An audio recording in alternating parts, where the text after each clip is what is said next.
As relações de trabalho foram e ainda são estudadas por diversos pensadores. Hoje serão tema desta edição do nosso programa. O nosso entrevistado é natural do semiárido paraibano, de Campina Grande, doutor em Sociologia pela Universidade de São Paulo e atualmente é professor da Universidade Federal da Paraíba. Professor Roberto Vera, seja muito bem-vindo. Obrigado. Juventude e trabalho como questão pública no Brasil. Esse foi o tema de um trabalho do senhor. Qual a importância de se refletir sobre isso? Porque a entrada do jovem no mercado de trabalho é um aspecto muito importante sobre como o mercado de trabalho se estrutura e sobre como o mercado de trabalho, digamos, atende a sociedade do ponto de vista, né, da oferta de condições de trabalho, né, para os trabalhadores em geral. A entrada do jovem é a porta de entrada no mercado de trabalho. E por isso que é muito importante que o Estado fique muito atento a isso e gere políticas públicas, né, que proteja, né, que assessore, né, que crie condições para favorecer esse ingresso da juventude, que de alguma maneira supra as deficiências do próprio mercado, né, e oriente esse ingresso para que o momento da entrada, as condições de entrada, né, o nível de qualificação que o jovem deve ter, a relação entre escola e trabalho, né, sejam no tempo adequado e na forma adequada para favorecer o ingresso da juventude. O senhor falou aí de qualificação para o jovem. A qualificação do trabalhador é muito importante. Mas hoje a realidade é de um grande número de profissionais qualificados que estão fora do mercado de trabalho. Por que isso está acontecendo e como resolver? Qual a solução? Isso é sempre um problema. A relação entre escola e formação escolar, formação técnica, formação profissional e a demanda do mercado de trabalho e as condições em que o mercado de trabalho se estruturam, né, para ofertar vagas para as pessoas, normalmente aqueles que estão ingressando, como eu comentei ainda há pouco, tem sempre um problema de adequação, né? Às vezes, como aconteceu, por exemplo, no período recente, nós tínhamos um nível de emprego elevado, né? E dessa maneira, muitos jovens, muitas pessoas que estavam no mercado de trabalho tinham condições de até fazer escolhas, né? Ou seja, as condições são melhores quando a oferta de trabalho, né, é maior do ponto de vista do trabalhador. E nessas condições, normalmente os empregadores reclamam, né, se falou, por exemplo, de um apagão da mão de obra, ou seja, falta de mão de obra, especialmente falta de mão de obra qualificada para o mercado, né? Aqueles mais qualificados normalmente têm mais opções de escolha. Numa situação como essa que a gente está vivendo agora, que é o contrário, ou seja, com um elevado nível de desemprego, então os empregadores têm melhores condições de escolher, né, e os trabalhadores têm muito mais dificuldades, né, de se inserir. Dessa maneira, a exigência por qualificação é maior e a necessidade do Estado atuar no sentido de criar condições de formação, né, para a população, especialmente para os jovens. Então, é preciso que se gere políticas públicas de qualificação. Esse elemento não pode ser resolvido só no âmbito do mercado. É preciso que o Estado traga para si a responsabilidade, assim como de pensar políticas específicas para jovens, pensar políticas específicas para a qualificação, que estão dentro de um conjunto de políticas públicas que chama políticas públicas de emprego e renda, né? O senhor conhece muito bem a nossa região, já escreveu sobre o Agreste Pernambucano. Como o senhor avalia as relações de trabalho e os principais desafios aqui da região Nordeste? O Nordeste, digamos, a partir de um certo tempo, um certo momento do desenvolvimento do país, especialmente em meados do século XX, né, apresenta uma defasagem em termos de desenvolvimento econômico em relação principalmente ao sudeste do país. E isso tem implicações muito importantes em relação às condições de trabalho, ao trabalho em si, né?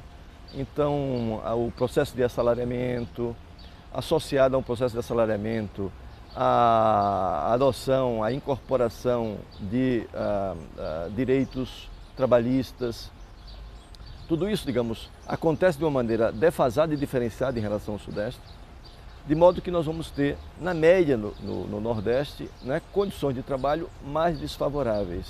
Isso varia, evidentemente, com a conjuntura. Quando a conjuntura, digamos, é uma conjuntura de desenvolvimento, de crescimento, as condições melhoram. Numa conjuntura de recessão, de crise, as condições pioram. Isso no Brasil inteiro, no mundo inteiro é assim.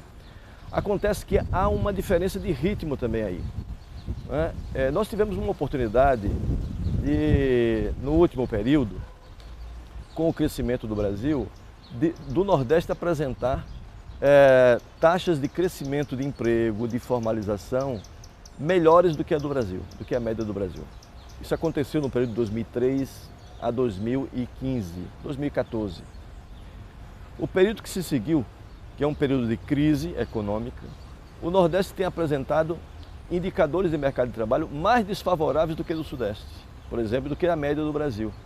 De maneira que as condições aqui estão se deteriorando mais rapidamente e, digamos, subtraindo os ganhos que haviam sido acumulados no período anterior. Então, com isso, a situação que se inaugurou a partir daí, 2016 principalmente, nós vamos ter um acirramento das desigualdades sociais e regionais, especialmente em regiões como no Norte e Nordeste do Brasil. Né? É preciso, portanto, e esse é o propósito desse tipo de estudo, atentar para essas diferenças, porque isso gera a necessidade de políticas públicas diferenciadas, né? De tal maneira a observar as diferenças entre os mercados de trabalho regionais, né, setoriais, né, e poder adequar melhor estas possibilidades. Com a reforma trabalhista que passou a vigorar em 2017, a rescisão pode ser homologada nas empresas com advogados das partes. Quais as consequências disso para o trabalhador? As consequências não são boas, porque a relação entre empresa e trabalhador, o trabalhador e a empresa, em todo lugar do mundo e em situações como, em realidades como a brasileira, a latino-americana, é uma relação muito assimétrica, é uma relação de poder muito assimétrica. Né? Então, o trabalhador precisa de proteção, é por isso que existe um sistema de proteção social. Se gerou a necessidade de constituir os países mais desenvolvidos, o Brasil desenvolveu até certo ponto, sistemas de proteção social, né, aos mais vulneráveis, aos trabalhadores. Né? Então, numa situação como essa, por exemplo, o que acontecia antes? Se o trabalhador tinha mais de um ano de emprego, né, ele, havendo a rescisão, necessariamente o sindicato tem que estar presente. E o sindicato pode não ser muito bom, pode não ser muito atuante, mas é sempre uma presença importante para garantir que os cálculos estejam corretos, tá certo? Que os termos da rescisão estejam dentro da lei corretamente. E o trabalhador muitas vezes não tem conhecimento disso, sobretudo se forem trabalhadores, né, dos setores com menos escolaridade. Né? Então essa medida ela favorece os empregadores e prejudica os trabalhadores, assim como, né, a maioria das medidas que foram incorporadas na reforma trabalhista. Sobre a inclusão do trabalho autônomo, contínuo ou não, com ou sem exclusividade, como isso afeta a relação entre empresas e trabalhadores e qual a avaliação do senhor sobre a inexistência de benefícios nessa modalidade, como o FGTS e férias? Olha, em princípio é sempre positivo, digamos que o sistema produtivo, digamos, mais estruturado, que são as empresas, né, gerem situações em que se demanda serviços de empresas menores, microempresas e até mesmo do trabalho autônomo. Em princípio isso é positivo, porque gera mercado para esses segmentos. O que acontece em situações como essa, né, e no caso brasileiro isso é muito comum, é que muitas vezes as empresas estão cada vez mais acionando o serviço das pequenas empresas e do trabalho autônomo como uma forma de substituir o trabalho assalariado e até mesmo burlar a legislação trabalhista. Né? Ou seja, ao invés de você fazer um contrato de trabalho com alguém, com um trabalhador, você faz um contrato comercial, que é o que se chama de PJ. É uma pejotização da economia, quando o trabalhador, muitas vezes o mesmo trabalhador, é demitido da empresa e é recontratado para fazer a mesma coisa, sob as mesmas condições, ou seja, de subordinação à empresa, né? Agora na forma de um contrato comercial. Como se avalia a fiscalização que é feita dessa situação, desse panorama? Se há um contrato de trabalho, esse contrato de trabalho tem que ser firmado segundo a lei, nos termos da lei. Né? Essa é uma questão óbvia. Entretanto, não é assim muito bem que acontece, principalmente quando você vai para as regiões mais distantes dos centros urbanos, quando você vai para setores menos estruturados, né? Com demanda muito grande de mão de obra, muitas vezes mão de obra, né, semi ou pouco qualificada ou não qualificada, de modo que nós vamos ter setores que normalmente contratam, né, formalmente, setores que nunca contratam formalmente e setores que estão, digamos, numa área cinzenta entre o formal e o informal. Vamos fazer uma breve pausa, mas não sai daí porque no próximo bloco tem muito mais.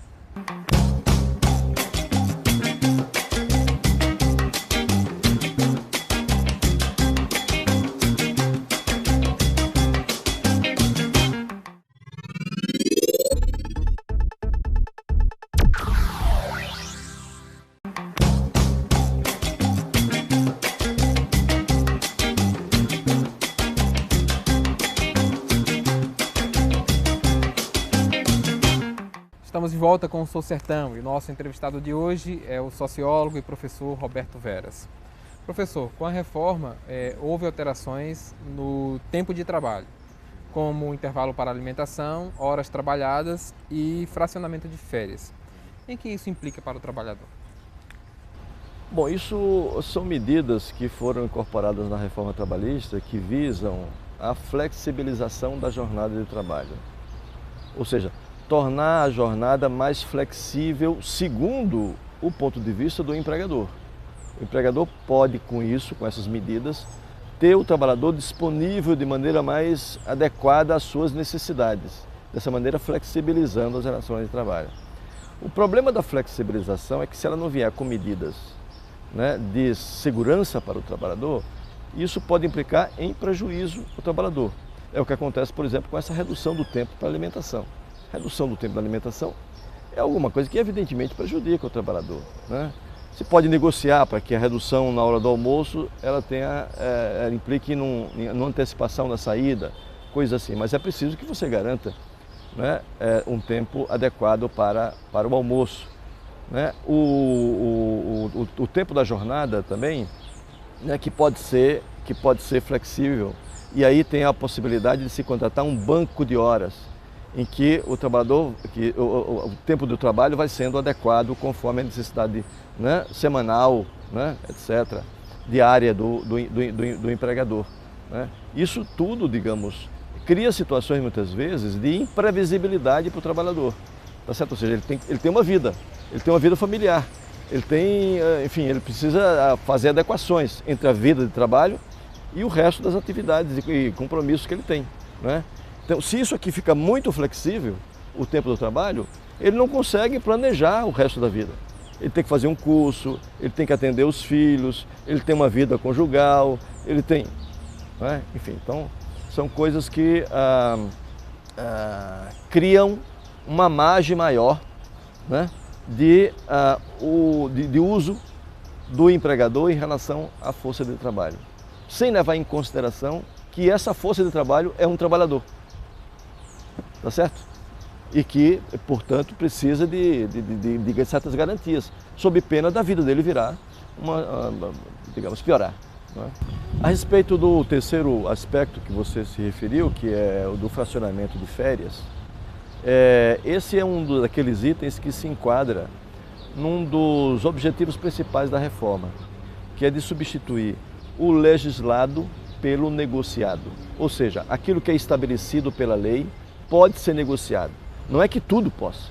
Alguns aspectos podem, a partir de agora, né? Entre eles está exatamente do tempo de férias. O fracionamento das férias agora é negociável.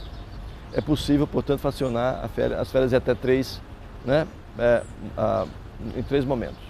E isso pode ser vantajoso para o trabalhador, né? O trabalhador pode dizer, bom, eu quero fracionar porque isso me adequa, etc. Quando isso é feito em comum acordo, não há mal. O problema é quando isso está segundo o interesse fundamentalmente do empregador. Isso, consequentemente, gera prejuízo para o trabalhador. Às vezes ele quer concentrar tudo no mês, né, porque os filhos estão em férias naquele período, ou coisa assim, a empresa quer fracionar isso, tá certo, em períodos que não interessam para ele, né, como a lei permite. Então, e as condições de barganha do trabalhador diminuíram com a reforma, né, então isso pode trazer prejuízo, né, para o trabalhador também. A reforma também abre possibilidade de uma empresa contratar uma terceirizada para realizar até a atividade principal.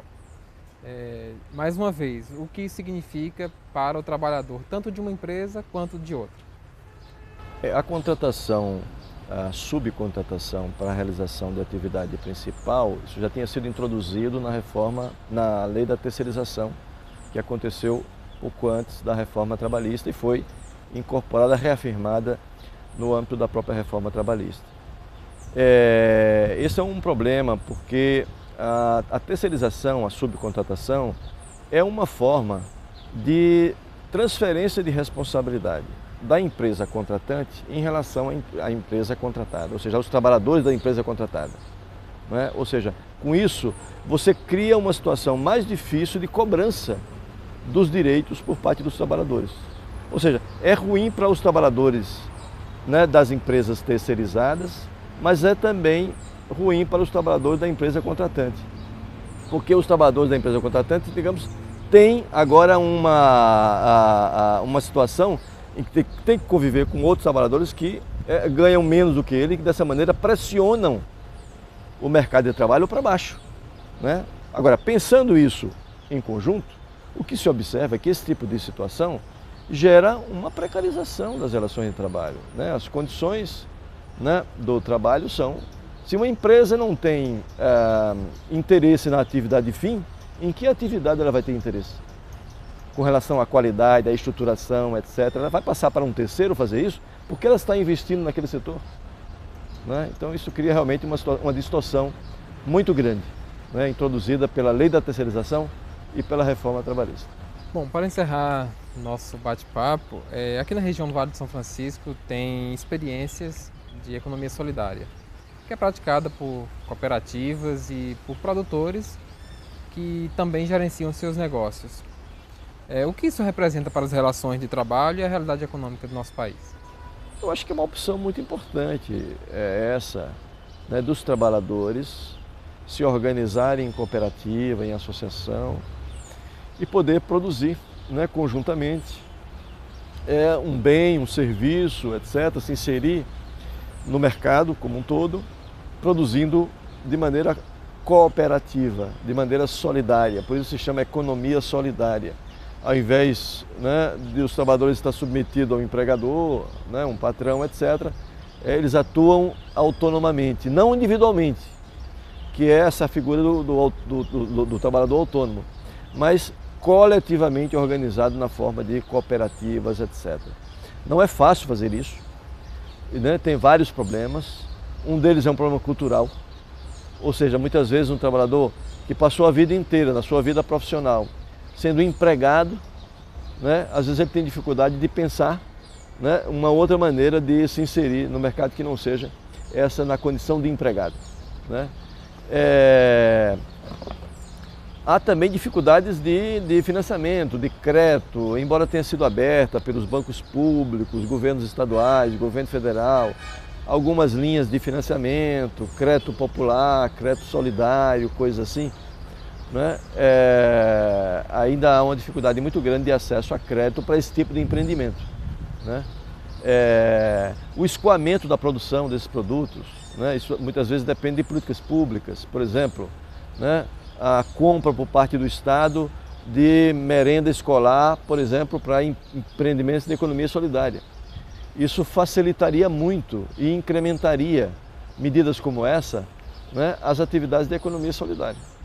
Então são coisas que podem acontecer no âmbito da política pública, né, no âmbito do terceiro setor, digamos, organizações, né, ONGs, igrejas que podem favorecer e têm favorecido esse tipo de experiência. A universidade, nas universidades existem incubadoras de economia solidária, em várias universidades há isso, ou seja, né, se estrutura ali um setor que ajuda a organizar, a formar pessoas, né, a dar subsídio, suporte técnico para que se constituam empreendimentos solidários. São todas medidas que somadas, né, podem resultar em ganhos muito importantes, sobretudo num contexto como esse de crise, de desemprego crescente, etc., né, para os trabalhadores. Poxa, professor, muito obrigado pelos esclarecimentos, por essa entrevista. Eu que agradeço a oportunidade. A gente agradece também a você que nos acompanhou em mais uma edição do Sou Sertão. TV Caatinga, a verdadeira imagem do sertão.